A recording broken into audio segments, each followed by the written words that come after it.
ವಿಚಾರ ಆದಾಯ ತೆರಿಗೆ ಪಾವತಿದಾರರನ್ನ ಮಾತ್ರ ತೆಗಿಬೇಕು, ಅನರ್ಹರು ಕಡಿಮೆ ಇದ್ದಾರೆ ಎಂದ ಜೋಶಿ.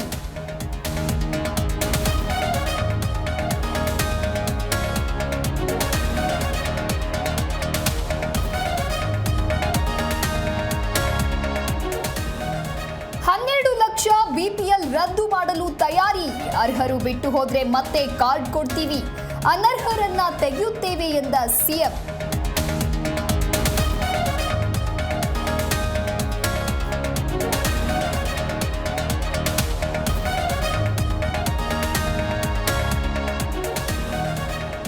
ಮಂಡ್ಯದಲ್ಲಿ ಒಕ್ಕಲಿಗ ಸಮುದಾಯ ಜಾಗೃತಿ ಸಭೆ, ಜಾತಿ ಗಣತಿ ಜಾಗೃತಿಗಾಗಿ ಮಂಥನ, ನಿರ್ಮಲಾನಂದನಾಥ ಶ್ರೀ ಅಧ್ಯಕ್ಷತೆಯಲ್ಲಿ ಸಮಾಲೋಚನೆ.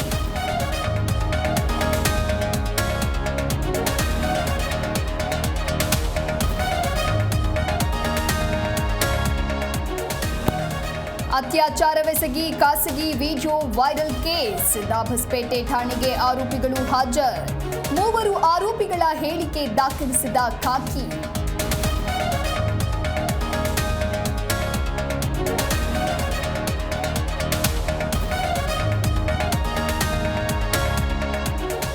ದೇಶದೆಲ್ಲೆಡೆ ಮೋದಿ ಹುಟ್ಟುಹಬ್ಬ ಸಂಭ್ರಮ, ಯಲಹಂಕದಲ್ಲಿ ಸ್ವಚ್ಛತೆ ಕಾರ್ಯ ಮೂಲಕ ಆಚರಣೆ, ಚಿಕ್ಕಬಳ್ಳಾಪುರದಲ್ಲಿ ಸುಧಾಕರ್ ಮ್ಯಾರಥಾನ್.